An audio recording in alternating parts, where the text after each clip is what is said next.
Bom, tô aqui com a Sanyong, o meu amigo de Goimbê. Chegou pra mim aqui na oficina essa caminhonete batendo corrente.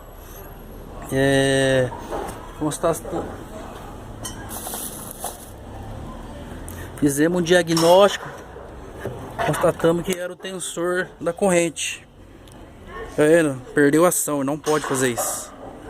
Aí, ó. Defeito tá aqui, ó, 100% de acerto.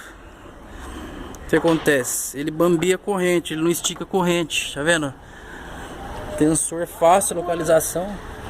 Vai nesse buraco aqui, ó. Encaixado. Corrente bambeia e bate na tampa. Fica aí mais uma dica pessoal aí que pegar uma Sanyong fazendo barulho.